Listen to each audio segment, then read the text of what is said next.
As. Relative pronoun as का प्रयोग कभी अकेले में नहीं होता है, इसका प्रयोग हमेशा सच, द सेम एज या सो के बाद होता है।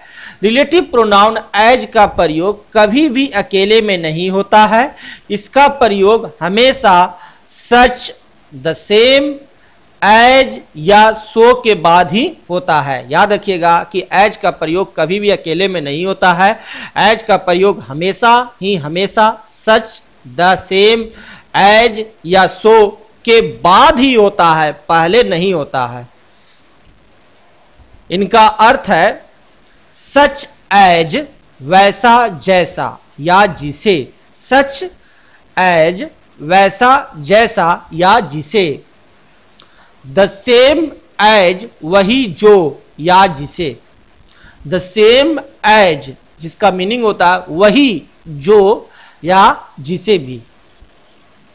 एज एज उतना जितना, एज एज यानी उतना जितना। पहला एज का मीनिंग हो गया उतना और दूसरे एज का मीनिंग हो गया जितना, उतना जितना। एज एज का प्रयोग पॉजिटिव और निगेटिव दोनों तरह के सेंटेंस में होता है। एज एज का प्रयोग पॉजिटिव सेंटेंस में भी और निगेटिव सेंटेंस में भी होता है। सो एज उतना जितना, सो एज, सो का मीनिंग उतना और एज का मीनिंग जितना। सो एज का प्रयोग सिर्फ निगेटिव सेंटेंस में होता है। याद रखिएगा सो एज दोनों के दोनों अपोजिट है, इसलिए इसका अर्थ, इसका प्रयोग सिर्फ निगेटिव सेंटेंस में होता है। सो एज का प्रयोग क्या होता है? सिर्फ निगेटिव सेंटेंस में। और एज उतना जितना, इसका प्रयोग पॉजिटिव और निगेटिव दोनों तरह के सेंटेंस में होता है।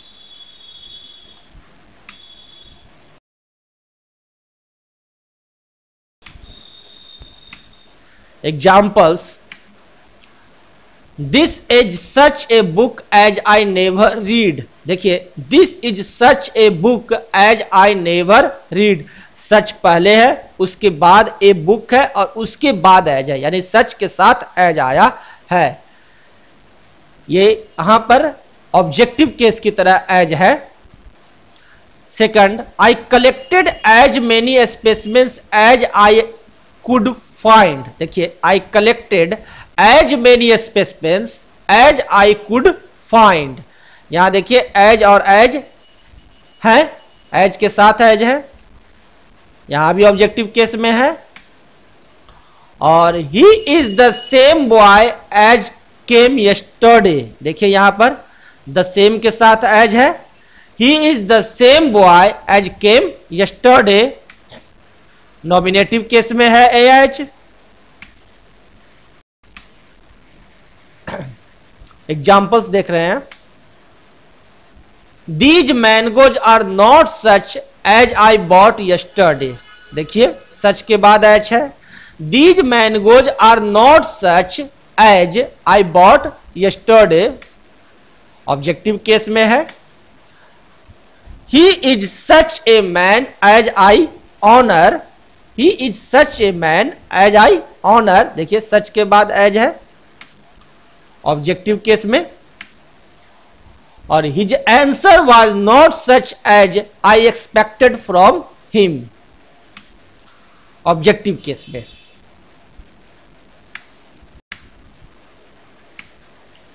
उतना जितना के लिए हम एज पॉजिटिव या निगेटिव सेंस में तथा सो एज सिर्फ निगेटिव सेंस में प्रयोग करते हैं, लेकिन उतना की या इतना की के लिए सो दैट का प्रयोग किया जाता है, चाहे सेंटेंस पॉजिटिव हो या निगेटिव। देखिए सो एज पॉजिटिव तथा निगेटिव सेंटेंस के लिए, सिर्फ निगेटिव सेंटेंस के लिए सो एज, और एज पॉजिटिव और निगेटिव दोनों सेंटेंस के लिए। और एज और सो एज का अर्थ होता है उतना की, उतना की। लेकिन यदि इतना की रहे तो सो दैट का प्रयोग किया जाता है, और सो दैट का प्रयोग पॉजिटिव और निगेटिव दोनों सेंटेंस में किया जाता है, लेकिन सो एज का प्रयोग सिर्फ निगेटिव सेंटेंस में होता है। Ram is as intelligent as Shyam. Ram is as intelligent as Shyam. Ram उतना ही बुद्धिमान है जितना Shyam. Ram is not so intelligent as Shyam. Ram is not so intelligent as Shyam. Ram उतना बुद्धिमान नहीं है जितना Shyam.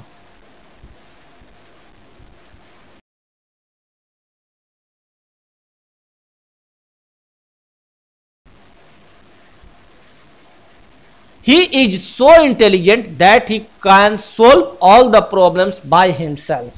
He is so intelligent that he can solve all the problems by himself. वह इतना बुद्धिमान है कि स्वयं सभी प्रॉब्लम्स का सोल्व कर सकता है।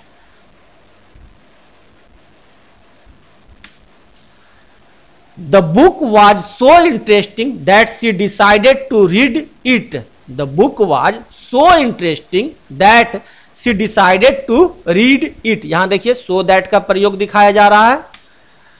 वह किताब इतनी दिलचस्प थी कि वह उसे पढ़ने का फैसला कर लिया। देखिए so that इतनी के लिए। The book was so interesting that she decided to read it.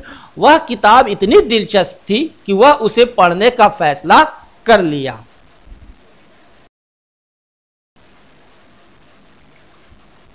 Mohan was so tired that he couldn't go to office. Mohan was so tired that he couldn't go to office. Mohan इतना थका हुआ था कि दफ्तर नहीं जा सका। Mohan was so tired that he couldn't go to office. Mohan इतना थका हुआ था कि दफ्तर नहीं जा सका। He gave me as many books as I could read. He gave me as many books as I could read. उसने मुझे इतना किताब दिया जितना मैं पढ़ सकता था। देखिए he gave me as many books as I could read. उसने मुझे इतना किताब दिया जितना मैं पढ़ सकता था। यहां देखिए as का प्रयोग है।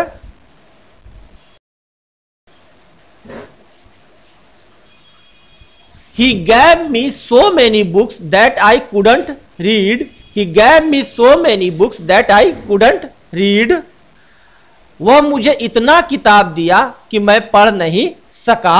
वह मुझे इतना किताब दिया कि मैं पढ़ नहीं सका।